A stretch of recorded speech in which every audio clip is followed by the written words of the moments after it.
Thank you for joining us today on Tree Doctors. I'm your host, John Passmore, and on today's program, we're going to take a look at some very unique trees.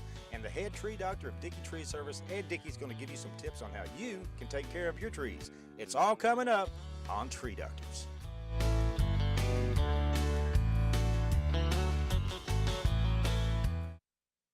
The tree doctors at Dickey Tree Service can inject a zap back in your tree's sap. Research has showed that ice-damaged trees are stressed, and stressed trees lead to insect and disease attack. Micro tree injection is the answer for your trees. Micro tree injection is a closed system, delivering the exact dose of systemic chemical directly to the sap stream of the tree. Once the problem is identified, the tree doctors at Dickey Tree Service can inject vitamins, minerals, or insecticide directly into the sap stream of your trees. This bypasses the roots and provides immediate results. Micro tree injection has been university tested and field proven for over 35 years. After the tree doctors at Dickey Tree Service treat your trees, you receive a written 1-year guarantee. We won't treat a tree we don't think we can help.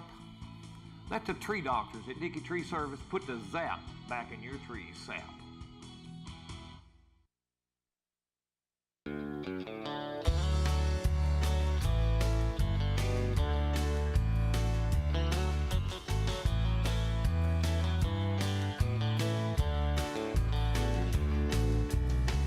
Daddy phoned to tell us that old tree might have to come down. The one I had the tree house in and chased my wife around. He said a neighbor showed him where it was busting at the trunk. And if the snow got heavy, it could crack down to the stump. We got to save our family tree. It's such a big part of our history. What a nostalgic sight to see. We got to save our family tree.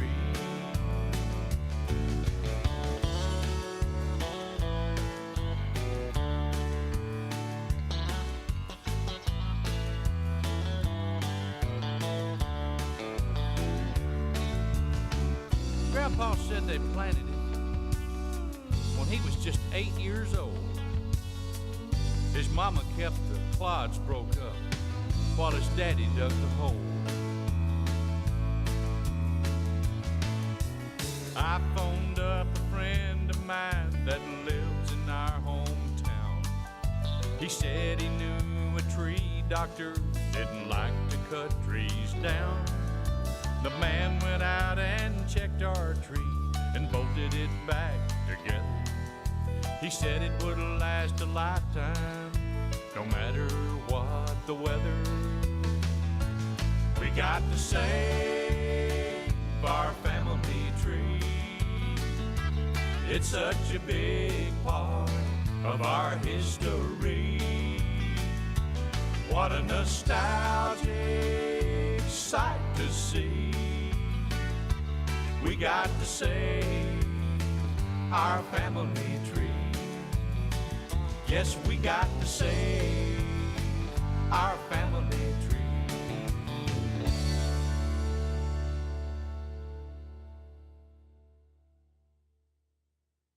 And let's go hunt down Ed Dickey and see what's going on Tree Doctors right now. I want to talk a little bit about weak forks in trees. And here we got one, it goes all the way to the ground on this nice pecan tree here beside this residence. And here a while back, after a recent ice storm, one side of this broke up and the homeowner had this cut off. Well, this should have been cut at an angle. It would have looked much better, if nothing else. But right above it, this should have been addressed. This is a weak crotch, and you can see how it's putting on extra cambium here to make it stronger to compensate for this weak crotch area.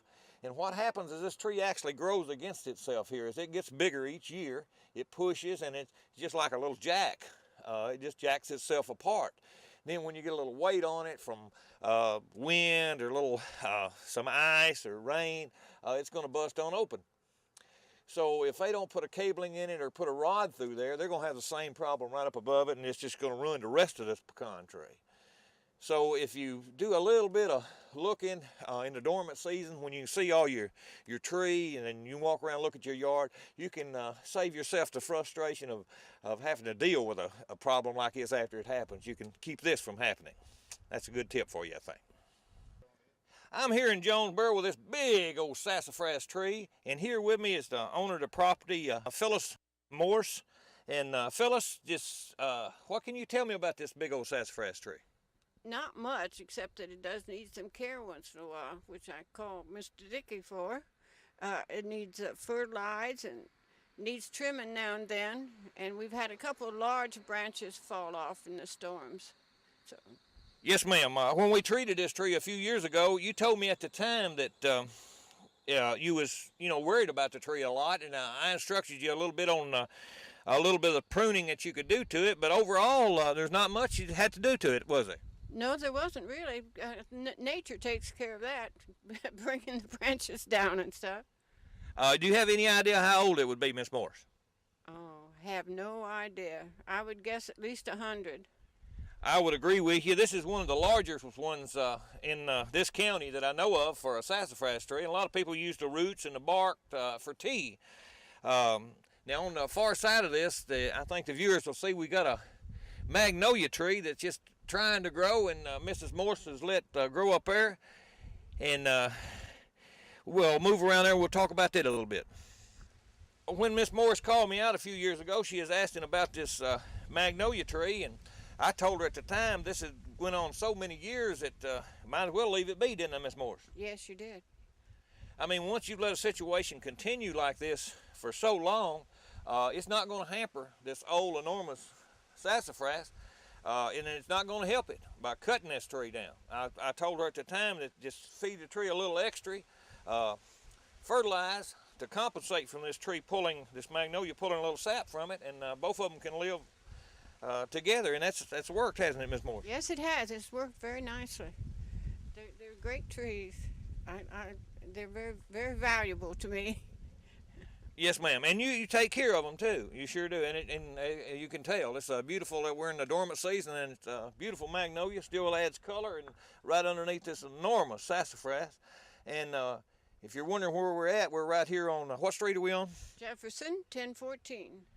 You can drive by and see it from the road, and it's just a magnificent tree here in Jonesboro. And Miss Morse is continuing to take care of it. And I appreciate you taking a minute and talking to us about it. Well, that's fine, as long as you agree to help.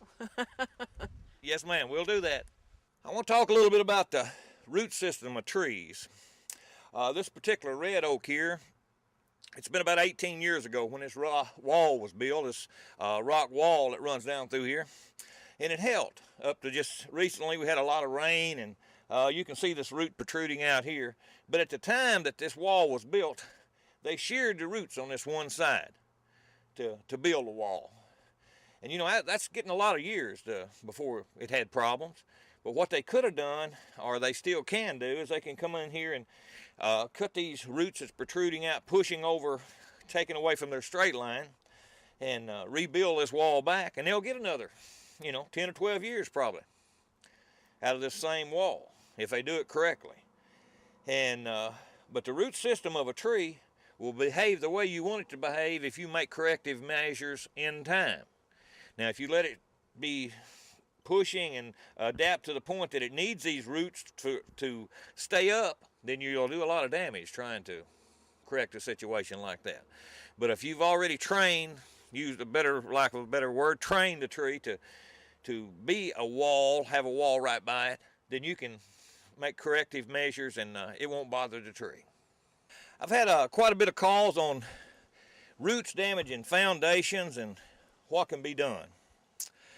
Well, according to past research and what I know about trees, is when you shear the roots, that means you go in and you dig you a trench between the tree and the foundation of the house or the concrete porch or whatever it is you want to keep the roots from hitting. You make a nice little trench down there. Where most people make the mistake is they just shear the roots, they cover the trench back up. That don't work. The roots come back with a vengeance where you cut it, so you got multiple roots in. So you've actually made your problem worse. If once you get your trench, if you'll lay a 30-inch piece of sheet metal, and I think it all comes in about 30-inch sizes, the length of your trench, like if you got an 8-foot trench cut down through there, and it's 30 inches deep, just so it's below the ground, so it don't hurt anything, and you put that sheet metal in there, that stops the roots. That will hold them roots for a number of years. A lot of people have used a glass for the same thing. If they got an old piece of glass they're not using, that will work equally as well. You can use a piece of plexiglass, but tin you'll find, or aluminum, will work just as good. And what that does, the roots will go against it and it won't go through it, and the roots will turn. So that's what you're wanting them to do, is turn. So once you make a clean cut of those roots, and it can be a small trench, the smaller the trench the better. You drop your metal in there and you'll stop those roots from pushing up foundations or causing you a worry in the night whether they're lifting your house up. So if you do just a little bit of due diligence when you do it, it'll pay off. We're here at the Earl Bell Community Center, and here with me is Jason Wilkie, the park director. And Jason, why don't you bring us up to date about what the park and rec has got going on now? Well, we have done some neat things in the last year or so regarding urban forestry and the development of trees and the preservation of trees in Jonesboro. A couple years ago, Tim Gill, the Forestry Commission director for our area, came to me and was interested in Jonesboro becoming a Tree City USA and becoming part of that program. And part of that is developing some ordinances and an urban forestry council and making a statement toward the protection and preservation of trees and the enhancement of trees in Jonesboro. And we formed a committee with the Jonesboro Chamber of Commerce Environmental Preservation Committee. And we've got about 6 people working on becoming Tree City USA, and then promoting Arbor Day and promoting forestation of the city. And we're trying to begin educating the community on the benefits as far as pollution, as far as temperature control, as far as just shade and quality of life issues, and how it makes people feel. I mean, having trees and green space increases your quality of life and just how people feel. And so we're really excited that hopefully this next year we'll have an ordinance prepared and move that forward, and maybe next December actually apply to be a Tree City USA in Jonesboro, and have a formalized urban forestry council that will be working toward the preservation of trees. That is great, and care about trees in general. I want to welcome you aboard with joining the ISA last year. Well, thank you very much. That was a, in talking to Tim and in developing this committee, I really began to see the importance of trees and wanted to become a member of that organization. We have an urban forester on staff. One of our guys got trained in forestry, and he's also a member, Mike Donahue, out at Joe Mack Campbell Park. And we just recognize that that's an important organization, and something as Parks and Recreation we need to be concerned about our trees as a whole for our community. Oh, you betcha, you betcha. I just spoke with one of your people out at Craighead Forest, Larry Jackson, about some of the unique trees that's out at Craighead Forest. And I spoke to him and I asked him the question about the blackbird problem. Was ever a blackbird problem out there? And he said they wasn't out there. But you're having a little bit here in Jonesboro, aren't you? Yeah, it hasn't been as bad as it was in the year 2000 when I first came on board with the city. That year was a horrible blackbird year.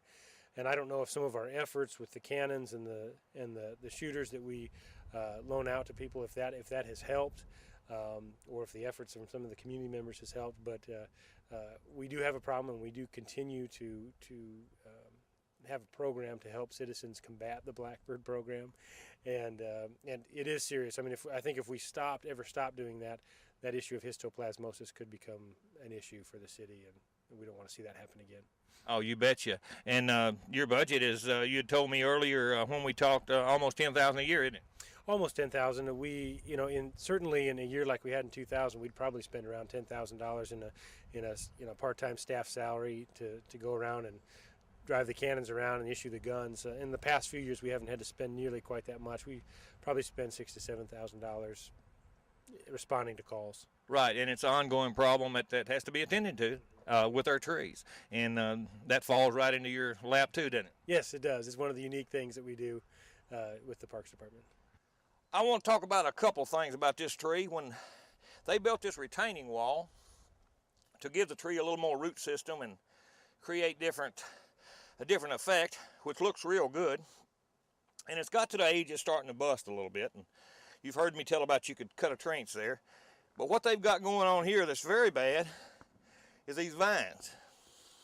They've got to the point where these vines take the nutrients that the tree would be taking. So it's just, it's not real good to let them get this big and overtake a tree like this. And the easiest way I've found, cut them off at a convenient place, drop down another foot or up another foot, either way, and cut them again.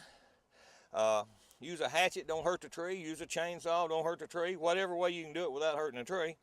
Pull that piece off of there so you got a blank space so you can watch the vines and monitor them so they don't climb back up there again while you're waiting on the ones up above to die. Now you're going to be surprised how many months these up above live after cutting them loose here, because these vines live off of your trees in a lot of cases.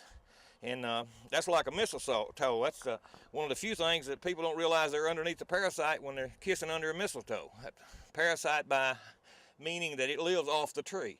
And that's what a mistletoe is, it's a parasite. And that's what your vines become, a parasite after so long and getting so big.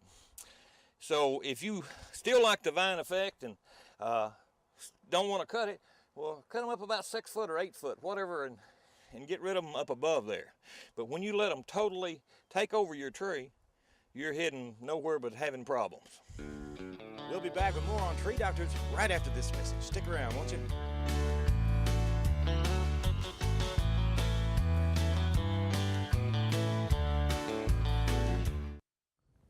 It's not hard to see what killed these trees. It was boreworms. The borer is a hard insect to control, virtually untouched with spraying and other applications. But with systemic injection, when the borer eats the tree, the borer dies. Trees are dying all over, but we've got the cure. We give a 1-year guarantee when we treat your trees for the borers. We've been doing this 35 years and we know what we're doing. Give us a call. We're the Tree Doctors, Dickey Tree Service, in your yellow pages under trees. Hello, I'm Ed Dickey, the Tree Doctor at Dickey Tree Service. I'm coming to you from inside of a tree. We've been getting inside of trees for 35 years. We get to the root of the problem. Give us a call. We know how to save your trees. We put the chemical where it needs to be, inside your tree, taking care of insect and disease problems. We're often imitated, but never duplicated. We've been doing this 35 years. We know what we're doing. Give us a call. We're the Tree Doctors, Dickey Tree Service.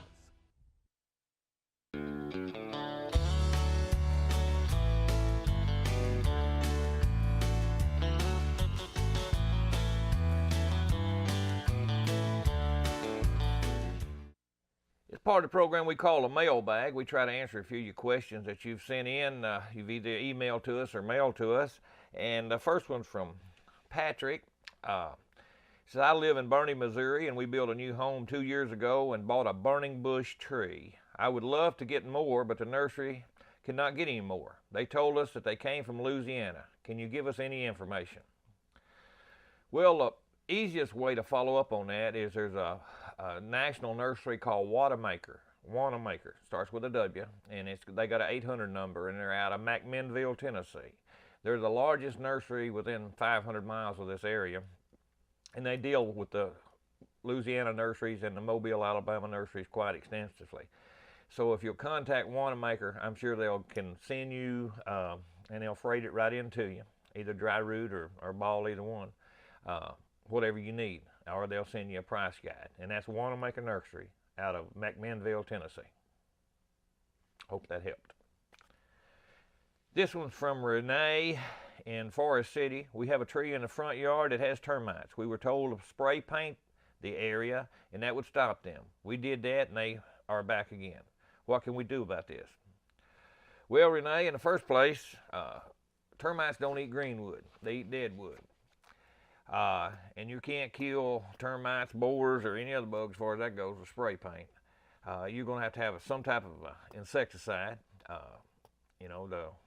Our tree license doesn't cover taking care of termites in houses, and termite men can't take care of killing termites in trees. So you're going to need a tree guy to handle it if you can't handle it yourself, licensed preferably. But you need to handle this with insecticide. clean out your dead area, and so it sounds like you got something other than termites going on. But as always, there's never a charge for us to take a look at the problem. This one here is from Brenda in Salem, Arkansas. I have approximately 10-foot redbud tree in my front yard. Every time we have a windstorm, and it doesn't have to be a bad windstorm, most of this tree splits off. More of this tree splits off. It's down to about 4 big limbs. Is there anything I can do to prevent this from happening? Well, Brenda, to prevent this, a tree should have been took care of a while ago. You've got a borer problem. They're real bad on your red buds, and sounds like it's weakened the tree to where it's starting to break up and have shed its bark early. Red bud just kind of disintegrates after it gets older, and the borers are allowed to pull it down, and the wind breaks it. And you can treat this tree and probably get some life out of it. If we'd have caught it early enough, we could have maybe put a bracing rod through and help some of them branches together after it was treated. But if the tree's disfigured that bad, you might want to take a hard look at it to see if you need to start over when it's gone that long. You'll be money ahead. All right. The next one is from Jesse in Heber Springs. He wants to know if we have anything for birds roosting in trees. Well, yes, Jesse, matter of fact, we do. It's called Roost Buster, and you'll be hearing a little bit more about it on other programs. You can call our 800 number at the office, and they can tell you about it. But it handles the birds quite well. Boy, it didn't take long to run out of time there. That's all the time we got for mailbag. But if you got a question, go to dickeytree.com on your computer, and you can email me there, or send it to the Tree Doctor, Post Office Box 790, Jonesboro, Arkansas 72401, and I'll respond. Thank you very much. Now let's go back into the field with Ed Dickey, the head tree doctor of Dickey Tree Service, now on Tree Doctors. You might remember, if you watch the show often, it's been about 2 years ago when we first filled this hole in this big old oak tree with concrete. And figured I'd come back and see how it looks. And you can tell the tree's doing well. It's trying to grow over around where the concrete was put in. Hadn't been nothing done to it since then. And the tree's looking good. This is a historic old tree, and they wanted to keep it. But that's what you can do when you repair them right and correctly. You get them ready for the future. So that's what it looks like when they're done correctly. We're out here at Craighead Forest with Larry Jackson, the park superintendent out here. And tell me a little bit about this unusual tree, Larry. This is a tree we found about 20 years ago. It's misformed or deformed or something. And some people, you know, there was a legend, we've found a couple of them similar to this here in the park, that the Indians would bend a tree over or limbs down where they'd mark a trail. Whether that's a true legend or whether it's just a story they came up with or not, but it's a very unusual looking tree. I've heard that too, markings, and that's about the only markings they had at that time to do stuff like that, and make a tree go unusual. And I guess you remember well and it's still there, the OV tree here in the Craighead Forest. Yes, somebody hit Ed head on, and they scuffed it up pretty good, and you come out and treated it and gave it about 10 years more life so far. Some of it's starting to die, but parts of it's still alive. Yeah, it's still hanging in there. But this one here ranks right in there with the unusual part of it. That almost looks like that almost has to be some type of man-made cutback graft, doesn't it? It'd be very unusual if it wasn't, yeah. And it won't be long till this part here be down here with the ground. I hope the camera kind of gives the tree its justice here, because it's really worth looking at. And where could people trudge out here on the trail? How would they find this, Larry? Probably the easiest way for them is to go down Rotary Way, which used to be access number 5, and then get on the walking trail and head east. And then there's another little dirt trail that will be a mountain bike trail for races and stuff. but it's basically northeast of Pavilion 5 down Rotary Parkway. Just northeast of Pavilion 5, and it's a big enough tree that they can look out in the distance and easily seen.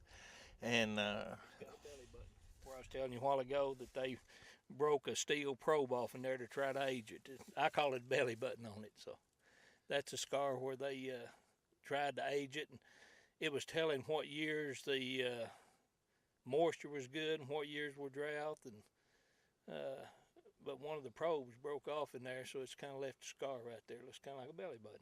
right, and who'd you say did this, and how long ago was that, Larry? Oh, that was probably 20 years ago. It was part of Leon Richards' class, botany class out at ASU. Right, and what they was using an increment bore, and that tells what years, the wet years and dry years, and but they broke it off in there. And that's bad when that does, because that's high-priced little boring instruments that we use to do that. But there is a way to age a tree, and it's got a little more technical now. Not near, it don't hurt the tree anymore. We can tell a whole lot easier. But it was a big tree at that time, wasn't it, Larry? It was a big tree. You can, 20 years on one this size, you don't see a whole lot of growth, or I don't. But it was a big tree then. Right. Can you guess at how old you think this tree is?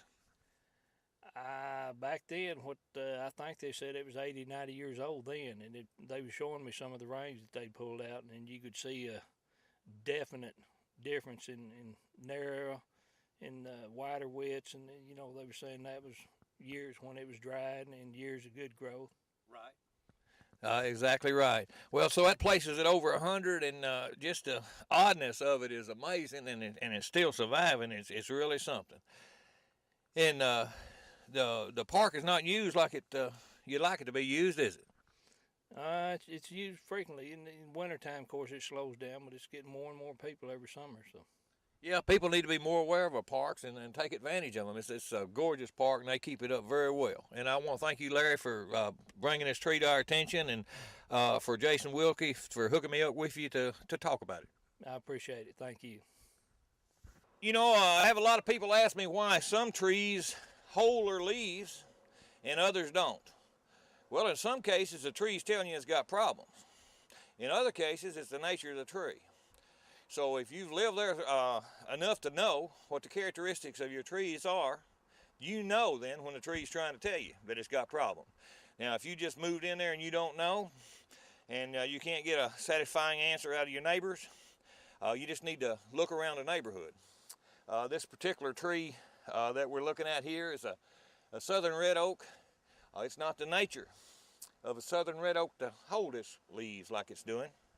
This tree's telling you it's got a borer problem. You can see a place on the side where it's been weeping and some sawdust on the ground. But the trees for 2 or 3 years has probably been telling the homeowner here it's had a problem. They're having me treat this tree, and maybe in future segments you'll see that it stopped holding its leaves like that. But that's one way, just one of the many ways that trees tell you they've got a problem. So watch your trees, listen to them, pay attention. We appreciate you joining us today for Tree Doctors. If you have any questions, go on the internet and go to www.dickeytree.com, and it'll answer your questions right there. Thank you, and we'll see you next time on Tree Doctors.